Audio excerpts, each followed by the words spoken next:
So, imagine the shame and the that you would face when Hashem asks you this. When Hashem asks you these questions. Now, the good news is you're still alive. Yeah. So it's not too late. You can still make efforts so that when you would be in that spot 50, 60, 100 years from now, you would not feel as much shame. It says, "Kol od hanir dolek efshar letaken." As long as the light of the candle is there, you can still correct it. Yes.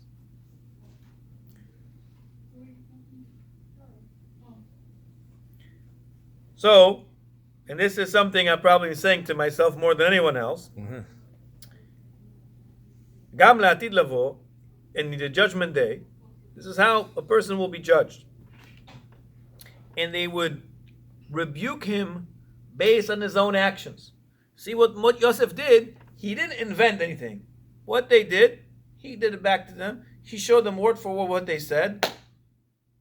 They had nothing to say. Okay? So when we come to Shamayim, after 120 years, they will show us our actions. They will judge us based on our actions. And that's why we said in Shurim Kodmim, it says, Ma'asecha yekarevucha, u'ma'asecha yarchikucha. Your actions are the ones that cause the result. Not the other way around. When you do this, then this happens. It's like a computer software. The domino right? effect too. If I turn on this light, the light comes on. If I turn it off, the light comes out. I can't say, why is the light coming on? Well, you turn the switch, man. Why is it going up? Well, you turn the switch back down. So it is not as simple in this life where it's turning a switch on and off. Life is more complicated, but they will show you those events, and you won't be able to. They'll show, is that you? You did that? Did you say that? Did you do this? Did you do this? You did. It's you. You're not going to be able to argue against that. And not only they'll show you the video, they'll show you what your thoughts were at the time. And other people's thoughts too, I think. So when you would say, well, I give tzedakah. Okay. You give tzedakah? Okay, Robert, let me show you that when you give this tzedakah, you really thought, oh, this guy's a bum. He's bothering me right now. You know what? We'll give him $20, So, hey, here's $20. That's what you were doing. You were not doing like, here's 20, I give tzedakah because Hashem said, Patuach tiftach et yadecha, v'naton titen la'ani. You weren't doing this kavanah. You were like, no, this guy's the best right now. Ine, kach, there's $20. Kach, yalla, find a job. That's bad. Right? So it says, you have arguments, but they will be able to cancel your arguments. For example, I just gave this example, but he writes it down. It says, where a person doesn't give charity in the proper way, and he justifies himself. He says, listen, my own financial situation is not that great. I'm not a rich person. Okay, nobody told you to give $1 million, man. Okay? No one said you had to give $1 million. If you're a billionaire, okay, that's the level that you need to be in, maybe. But if you're a average person, let's call it, you should give what an average person can give. But don't say, I couldn't make it. And how do they show him? They'll show that for the needs of his house, he would splash the money, right? He would buy new furniture, and a nice car, and a nice suit, and good cigars, and he'll go to nice hotels. But I didn't have the money because you lived a life. Okay, that's why you didn't have the money. So the Torah doesn't ask you to come live under the bridge with the homeless person. It doesn't tell you that. It just says maaser, 10%, 20%. Okay. You cannot say, because if I say, 10% is a lot. Well, for the billionaire, 10% is 100 million. Okay. It's also a lot. So it's all relative. Okay? It's all relative. But they will show you that. And if a person is going to say, look, they'll ask him, what about studying Torah? Why are you not scheduling times to study Torah? And he'll say, and this I'm telling to myself, really. He'll say, I have no time. It's a lie. I have time. I have time. But then they'll show him that he wastes a lot of time reading newspapers, internet, ESPN, all of these stupid things, listening to the radio, politics. All the stuff. Just, Larisman. Yeah, of course, if you go to work and 2 hours of this, and during the day half an hour, and then at the night you watch a movie, and by 11 o'clock, Nothing. You're out. עכשיו אני אלמד תורה. עייף, אני עייף. And then you do what? You open a page, and this is how it goes. Okay. Done. All right, tomorrow. and then that tomorrow comes, and it's the same thing. Yeah. So you can find yourself the whole week, you're stuck in the first page. These are just excuses that we make. Okay? So this was to show, Yosef is trying to show us, not only them, not only give them a takana for the brothers, but remember that there's always a message for us, is, don't hide behind excuses. And don't hide behind your own web of stories, like the brothers at first did. Deal with the truth. Head on. Or as they say, in business, when there's a lot of tasks you don't like to do, they tell you what? There's a saying, it's called eat the frog. The thing that you hate, I hate doing this. Expense reports. I hate doing this. Mentorship thing, or whatever it is people hate. Everybody hates something different in their job. I say hate. You don't like it. Okay? Like, I like talking to people on the phone. I hate doing paperwork. But I got to do paperwork with someone. Okay? Because what the deal is, you can sell somebody, don't do paperwork, and then 2 weeks later, you don't know what we sell the guy. The guy says, what is it? And it's like, and you have to cancel the deal because you don't remember what you sold him. And he doesn't want it, so you just, So it hurts you. So you eat the frog. You don't like certain things, you do them. Do them first, get them out of the system. And once you start doing it again, it becomes a habit. Easier, but It it's becomes part a of habit. you. Yeah. Right? This is what it is. I don't like waking up early, but I figure out when I go to sleep early, I wake up early. When I go to sleep at 1 a.m., I never wake up. Okay? So why do I do it? We keep doing these stupid things again and again and again and again. And we then tell ourselves, yeah, it's okay, you're working hard, you got kids. But it's BS. At the end of the day, it's BS. You're fooling. And one of the Chachamim says, it's not such a wisdom to fool a fool. Fooling yourself, you're the fool. Not you, but in general. Right. Fooling yourself is not that difficult. And a person can always make reasoning. You can reason anything in life. Anything in life. But if you start, that's why the Torah says, listen, don't do the reasoning. Follow what Hashem laid down for you. This is the path. Because you could reason yourself to anything. Hitler also was reasoning. He had reasoning. He was evil reasoning, but he had reasoning. The fact that he was able to convince tens of millions of people to follow him. Remember, he was voted democratically. Absolutely. He didn't it's not like this Kim Jong-un or some other dictator. He was voted democratically, and he changed the rules in the parliament there. And then he changed the rule to a point where he could rule for a long time he wanted to. But initially, all that he did was according to their book of laws. So you can reason anything you want. Then you can change it too. Right? So that's one piece of the parasha, is to show, first of all, what transpired so far, that all of these events were part of Hashem's decree, and all of the people in this movie had to play their role, and they all did. In a perfect way. That's what Hashem wanted. Now, by the way, why did Hashem wanted them to go to Egypt? To be slaves.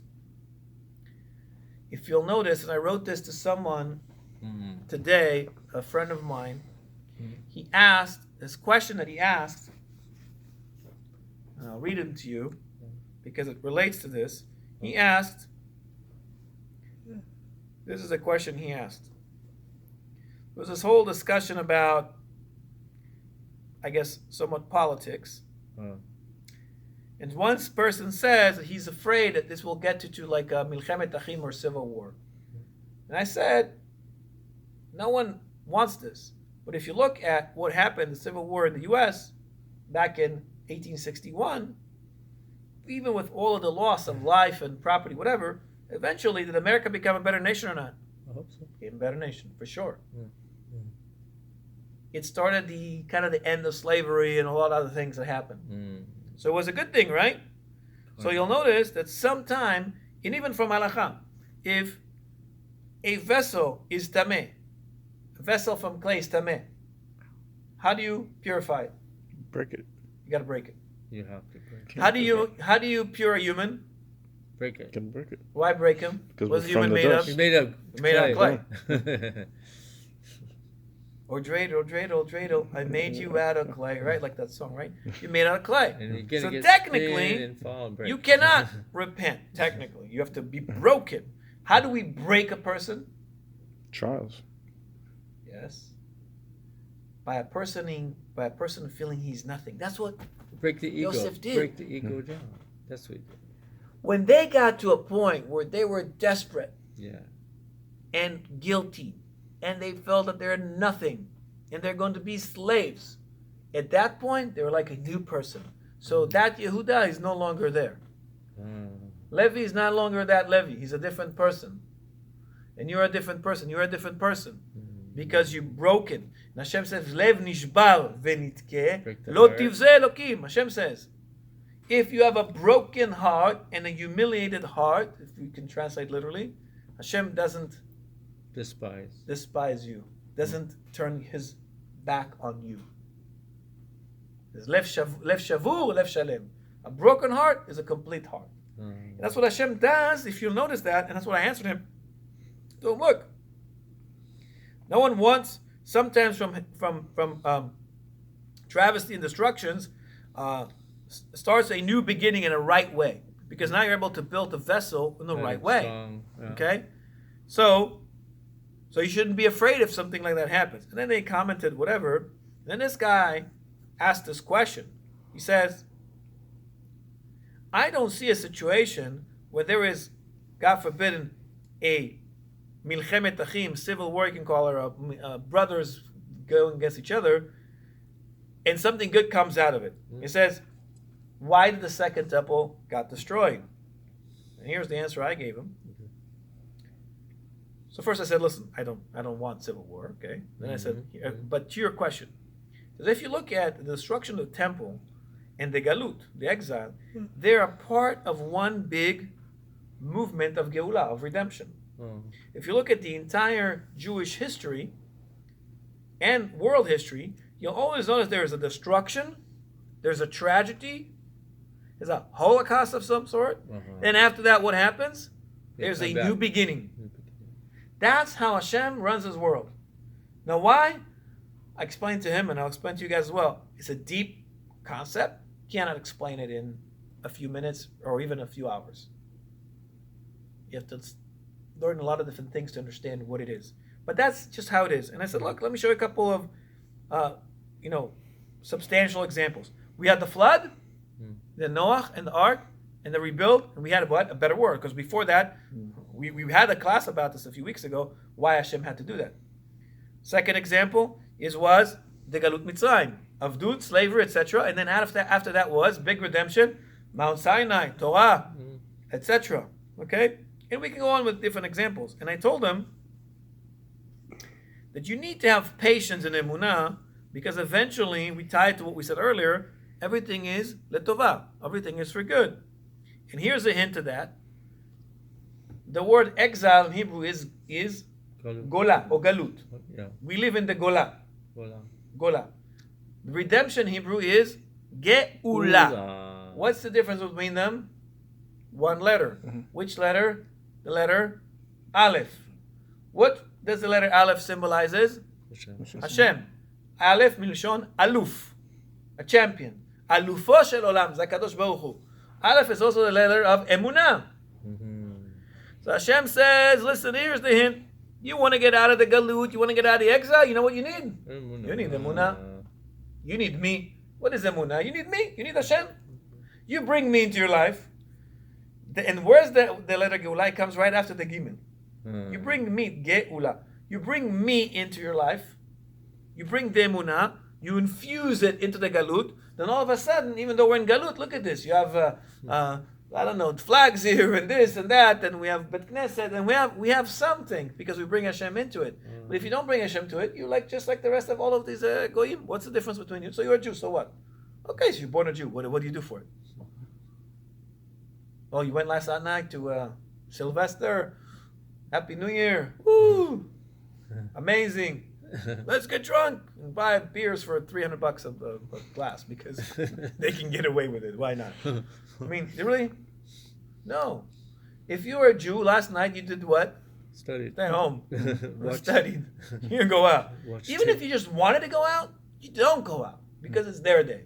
It's their And what does it symbolizes? Nothing. Zippo. Zippo. Actually, Sylvester, he was one of the most cruelest individuals ever towards Jews. Roman? Yeah. Oh. The Crusades and some other things. People don't know these stuff. Sylvester the cat. He would put people in burning oil. It's crazy stuff that the guy would do. So anyway, you have to bring Hashem into your life. Okay? And another hint is that Aleph is also the first letter of the word Ahava. Love. In love. In Aleph, in Ahava, the numerical value of it is 13. And the numerical value of the word Echad, which is Hashem, 26. is also 13. Oh, 13. Oh, So, I get 20. and we know that the second temple was destructed because of what? Sinat Chinam. Baseless hatred. What's the correction of it? Baseless love. So it's a Chava.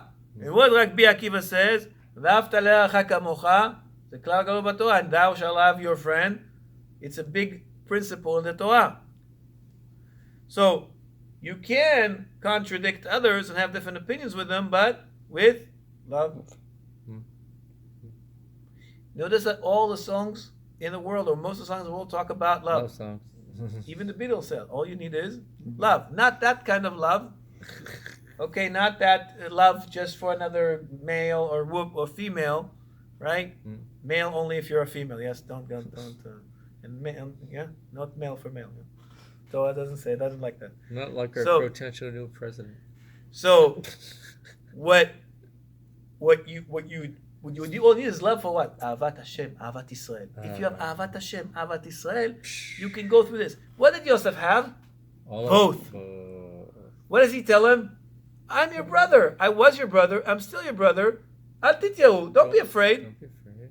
And what does he tell? Mi samoti po? Hashem.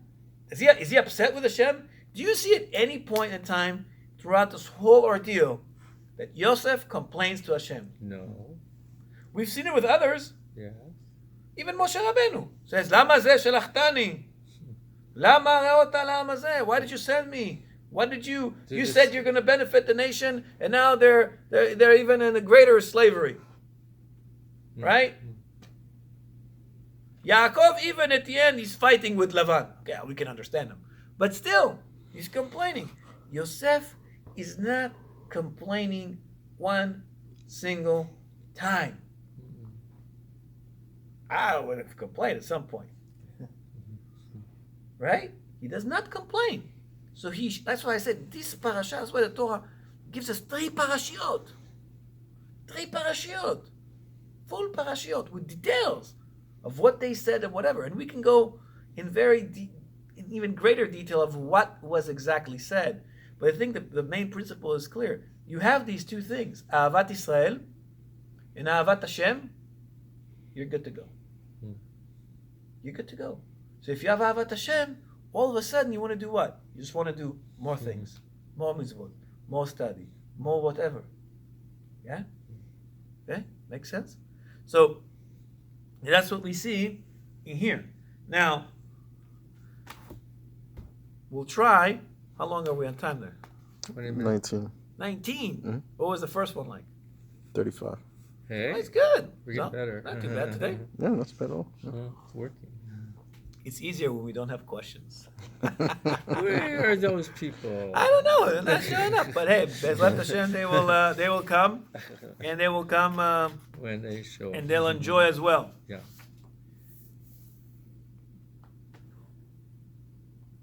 Now there is another concept From the Parsha? that we want to bring from this discussion,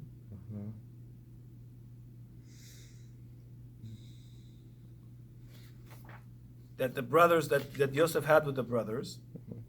And I'm trying to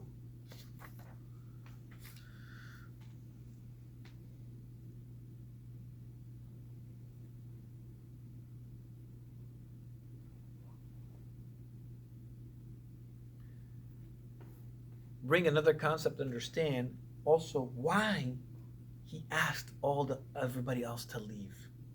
So we explained on one level, he didn't want to humiliate them. That wasn't his goal. If he wanted to do that, he would have kept everybody there. To show everyone, I'm the king, look what I'm going to do to our brothers right now. They're going to pay for this. So he's not doing that. But there is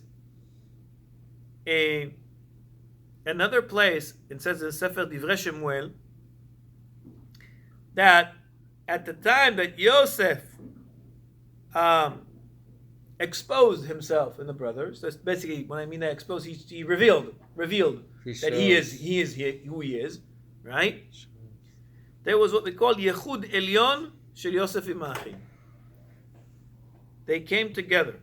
And that's why he asked, Hotziu kol ish me'alai. I don't want anyone here with me. And it's also brought that when Kohen HaGadol would enter LaKodashim, he had to enter what? By himself. Wow. No one could be with him, right?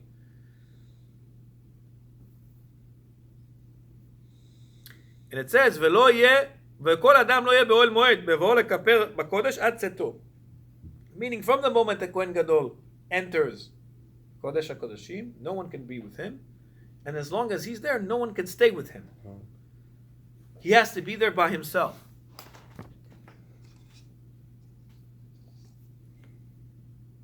And it says, ובחינה זו, in this type of situation, was also when Yosef revealed himself to the brothers. There was the same type of Yichud Elyon, the same type of unification where Kohen Gadol will enter the Kodesh HaKodashim, and that's why he asked everyone to leave. And says this is also how it should be when a Jew is unified with Hashem.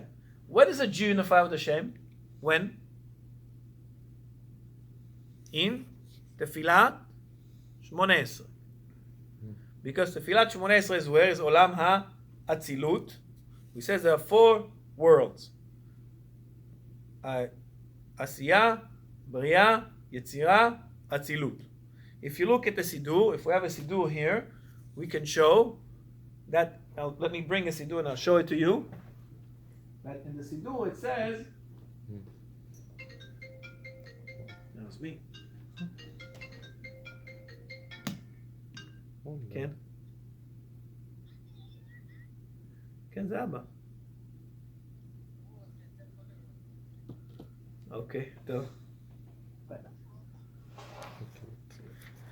if you look at the Siddur, you'll notice this is Tfilat Shmoneh Esrei, right? Right. Notice what it says. Tfilat Shmoneh Esrei, Tfilat Yudchet Shmoneh Esrei, Hi Be'olam HaAtzilut.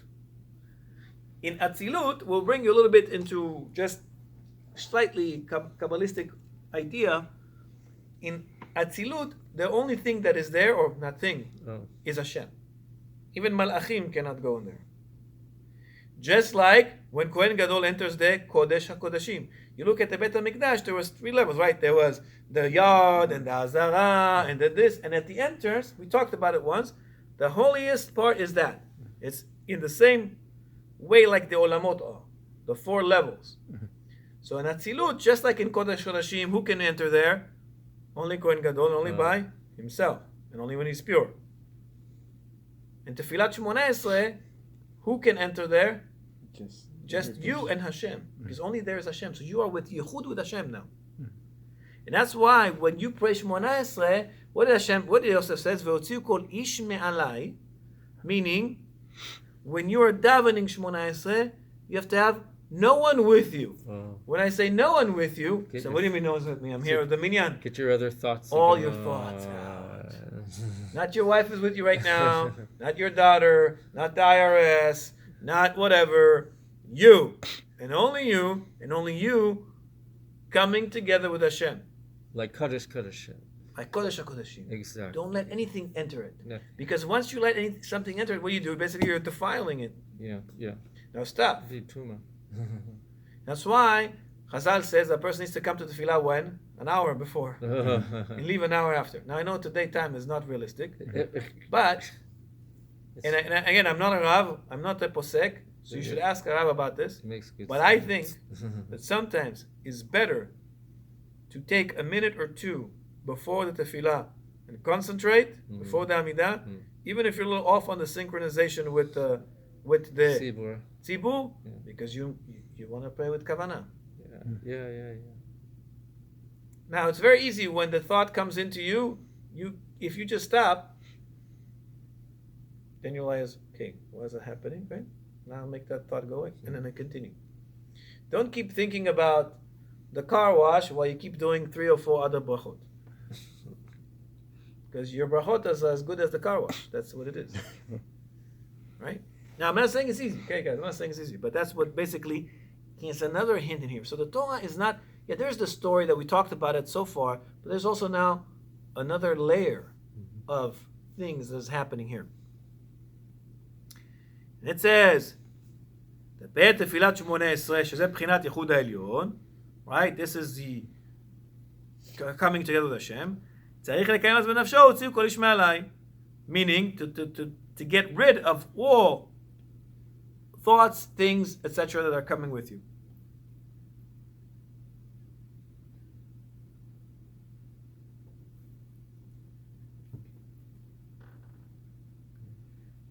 So how is it that this is a similar situation? Because it's Yosef and the brothers, so seemingly he's not by himself. But when the brothers brought themselves or got themselves into a situation where they felt they're utterly nothing, they were humiliated. So if they're nothing, who is there? Only him. Only Yosef, right? So he's by himself. So he's like Kohen Gadol now. He's achieving the same thing that a Kohen Gadol does in Kodesh HaKodashim. By Yom Kippur, by what? By bringing the brothers to a point where they are nothing. He's not humiliating them.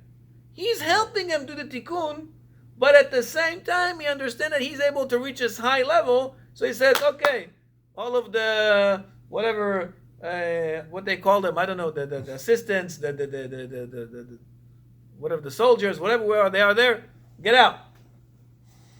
Once they're out, then he's able to achieve this level. And why does he want to do that? Because the entire 22 years that he was in Galut, they were not able to come together as one. And when they were together, the 12 Shvatim, this is the first time that all 12 tribes are together. Because remember, even at the selling of Yosef, who was missing? Binyamin. He wasn't there. So now it's the first time where they're all of them together. And all of why there are 12 tribes?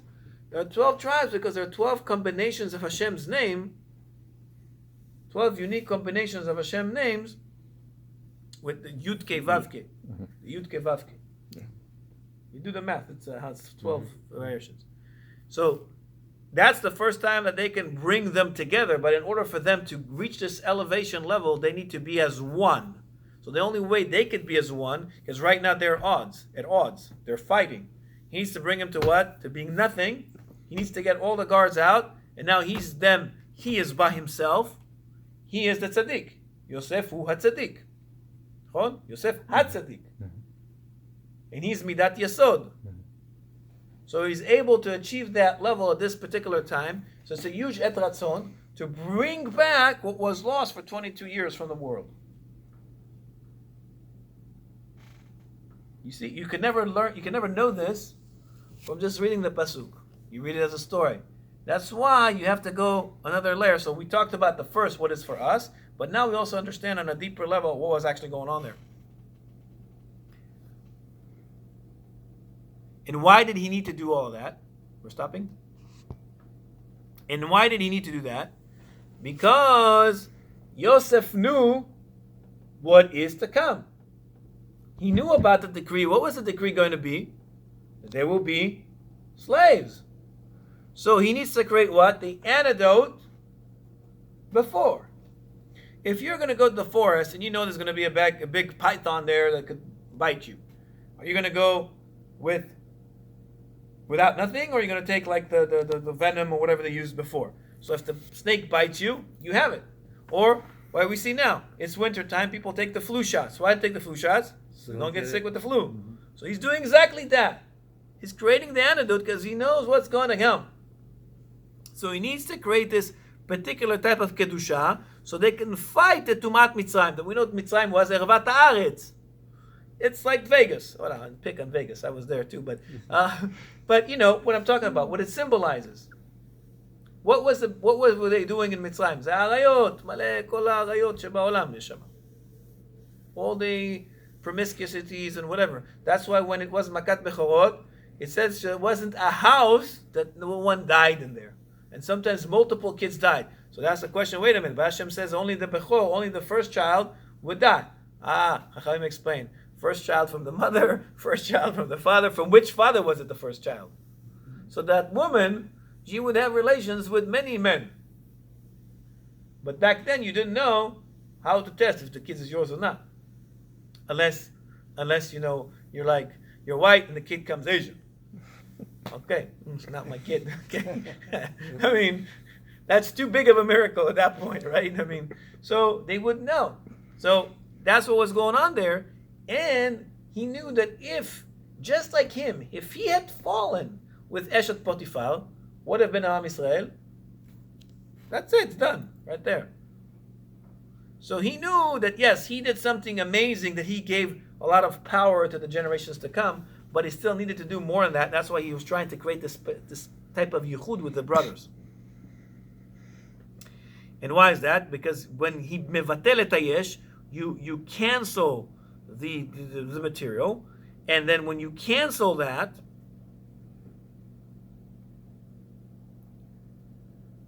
then you're able to achieve that antidote, because the antidote has to be spiritual. It's not something you can give him physically. He'll die. Okay? It's not like he's going to give him a piece of his skin. He has to give him the spiritual power. The reason we are here today is because the Avot HaKadoshim. They have given us the power, the genetics, the whatever you want to call it. Because you know that we pass what's in us to our kids. So we actually continue to live through our kids. It says, Ma Adam Mashir Ba'olamo, a person after he dies, what does he leave in this world? Ma'asim Tovim, and his sons. Are his sons following his way? And if your sons are following the way, then when you're in Shamayim, you get elevated. But if you have, Chas v'Shalom, sons that are not following the way, it can, Chas v'Shalom, make you decline. Even though you're dead, you say, but I'm dead. Say, haha. Yeah, but this was your responsibility. So he's trying to provide them that spiritual antidote.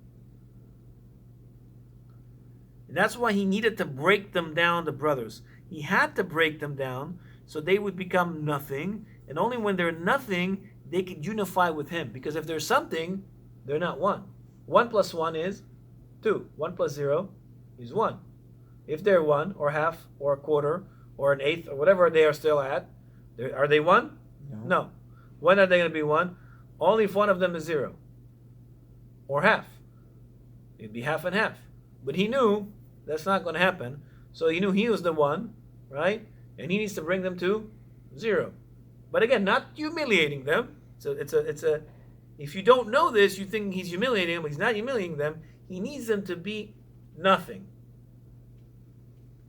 And that's why he made them go through all of this, so they will become nothing, and he's 1, and then together they will be able to achieve this unification. To what degree that Yehuda was supposed to be the king of Am Yisrael was willing to become what? A slave. Is there a greater decline from being a slave, from being a king to a slave? Yeah. No. I can't imagine something more dramatic than that. From king to slave. So from you telling people what to do, you're being told what to do every single moment. From having the ultimate freedom to having zero freedom. There's no greater, contrast. And he was willing to be eved to when? We said, this world, also the next world. So complete zero. Not just this world, also the world to come. And because that, when Yosef saw that, why it says, he couldn't contain anymore. So it's like, oh my God, he couldn't contain anymore. Yes, you can read it from the story on the Pshat. Okay, he felt emotions, he couldn't contain anymore, so he wanted to cry. And he wanted, he didn't want his soldiers or assistants or guards to see him weak. Okay, that's an interpretation on the Pshat. Makes sense. But on a deeper level, he realized, oh my God, I've reached this moment. I got to do what? Seize the moment. And that's why La Chalita Pekod says that's the appropriate time. That's why I say, everybody out, out, out. Now. Now. And when they left, he was able to do that.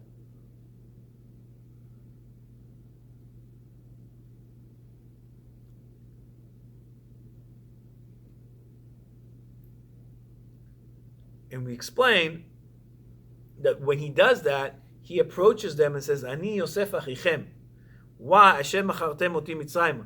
Why does he say that? He wants to tell, no, listen, don't think I'm thinking more of myself because now I'm the viceroy of Egypt. I'm the same brother as I was back then. I am your brother. I am your brother. Calm down, relax. Right? And he tells him, just like you sold me to Egypt, I was broken because I was a slave. Also now, I'm bevchinat mevutal, meaning I am nothing. Mi sam oti po? Hashem. Right? Who puts me here? Hashem. What am I doing here? It's all Hashem's decree.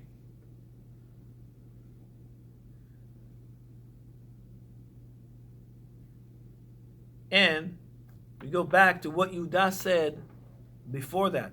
So Vayomer Yehuda, Ma nomar le'adoni, what should we say to our master? He speaks to Yosef. Ma nedaber, u'ma nistadak, what could we say? What could we justify our actions? Ha'elokim matza et avon avadecha. God found our avonot. Ve'inenu avadim le'adoni. Which means,